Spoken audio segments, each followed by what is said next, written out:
I wasn't trying to grow food. That's important to understand first. I wasn't preparing for anything. I wasn't worried about shortages.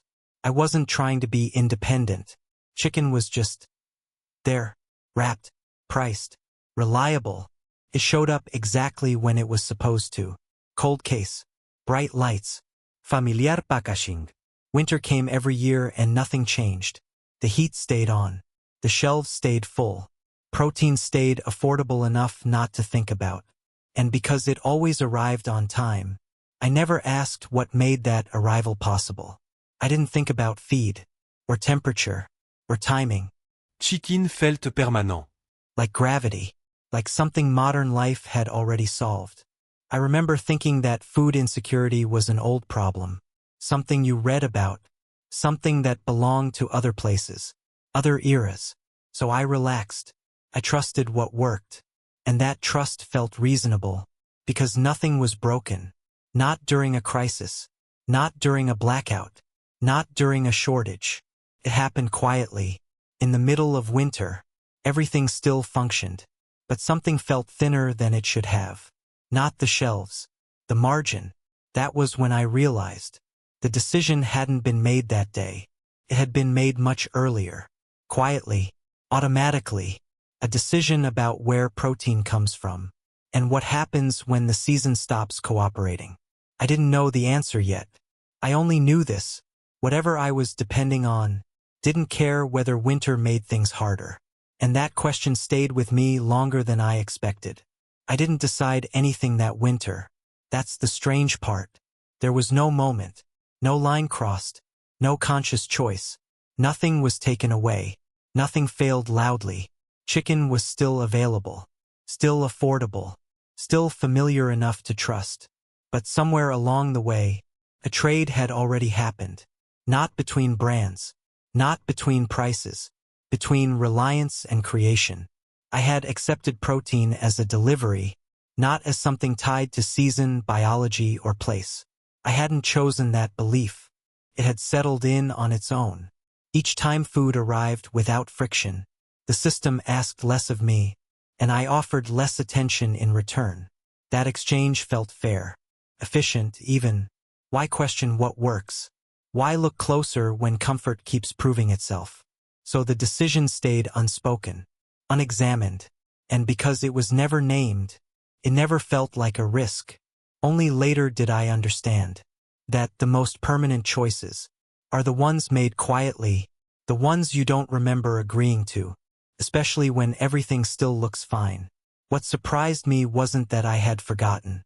It was how gently the forgetting had been encouraged. Nothing was hidden. Nothing was locked away. It just stopped being necessary to know. I didn't need to understand seasons anymore, or storage, or how food behaved when conditions changed. The system handled that for me, quietly, efficiently, and every time it did, forgetting felt like progress. Less effort, less responsibility, more time for everything else. Knowledge that once mattered started to feel optional, outdated. People who worried about those things seemed tense, over-involved, out of sync with modern life. So I learned the right habits instead. Compare prices, check labels, trust availability. That's what was rewarded. The less I asked, the smoother everything felt. And smoothness became proof that nothing important was missing. I didn't notice what was fading, because nothing ever asked me to remember. That's how dependence works best. Not by force, but by convenience. By the time something essential disappears, you no longer recognize it as something you ever held. I didn't resist any of it.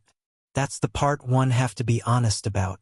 I went along willingly, gratefully even. Convenience felt earned, like a reward for living at the right time. I liked not having to think past the surface. I liked that food no longer asked questions of me. I liked that winter lost its authority indoors. So I adapted my expectations. Quietly, protein became something you chose by brand, not by season, not by conditions. I trusted packaging more than process, availability more than resilience. And because nothing broke, I told myself there was nothing to confront. I wasn't careless. I wasn't ignorant. I was comfortable. That comfort made me compliant in ways I didn't recognize at the time. I didn't feel dependent. I felt modern. It's easy to mistake those two. When everything keeps working, especially when the system never asks whether you could replace it, if it stopped answering back. There was one belief I never questioned, because it felt too obvious to doubt. That protein, real protein, came from animals raised somewhere else, from controlled environments, from steady inputs, from systems designed to smooth out uncertainty. Chicken fit that belief perfectly. It looked simple, predictable, solved.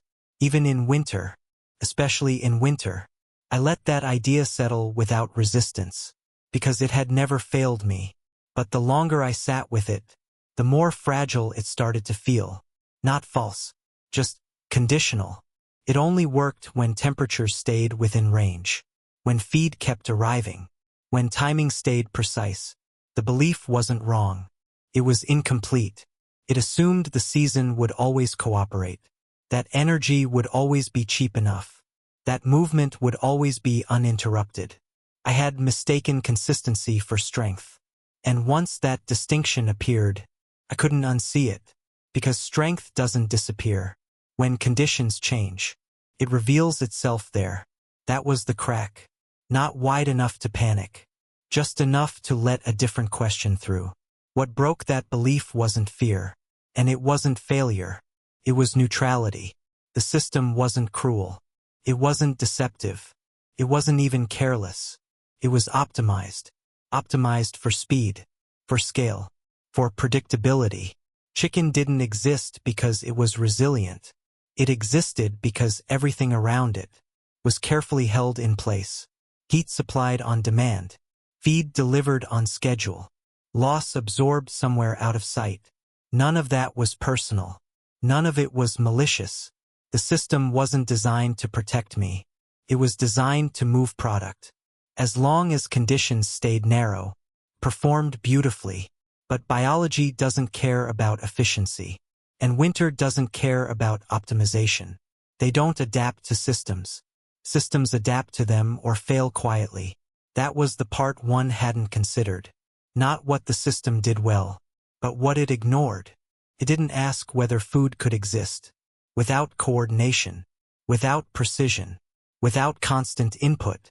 Those questions weren't necessary until suddenly they were. And by then, the answers weren't stored anywhere I could reach. The system kept working. It just stopped offering guarantees. That wasn't a collapse. It was a boundary, and I had been living on the wrong side of it, without realizing it. What came back to me wasn't new information. That's what made it unsettling.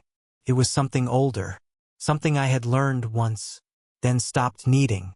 Food that didn't wait for perfect conditions. Protein that didn't require coordination. Systems that worked because they ignored comfort. I remembered seeing it dismissed, laughed off, treated as a novelty. People tried it the wrong way, expected it to behave like everything else. And when it didn't, they called it impractical. They failed quickly, then moved on. That failure became the proof. Not that the idea was flawed, but that it wasn't compatible with how we were taught to think. We had lost the habit of working with biology, instead of managing around it. Anything that didn't scale cleanly, didn't store well, didn't fit the supply chain rhythm, was labeled inefficient. So the knowledge faded, not erased, just sidelined.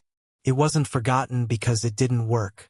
It was forgotten because it worked, without permission. And once I saw that pattern, I started noticing how often independence gets mistaken for inconvenience, especially when the system is still polite enough to keep delivering. So I didn't replace anything. Not at first. I just started paying attention to what still functioned.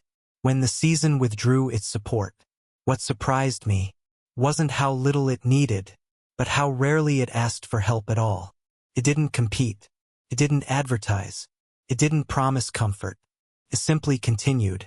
And that persistence changed something in me. Because once you notice food, that doesn't depend on timing or transport Or the question is what you trust. When conditions stop accommodating preference, that's where the story really begins. Not with a method, not with instructions, but with a shift in how you define security. If this perspective stayed with you longer than expected, tap the like button. It helps this conversation reach others who are quietly noticing the same things. And if you've seen something similar, a moment where comfort revealed its limits, share it in the comments. I read them. Subscribe to TDA channel if you want more stories like this.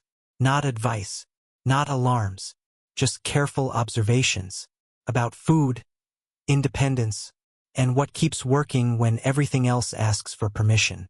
Because knowledge isn't gone. It's just waiting for the right conditions to be noticed again.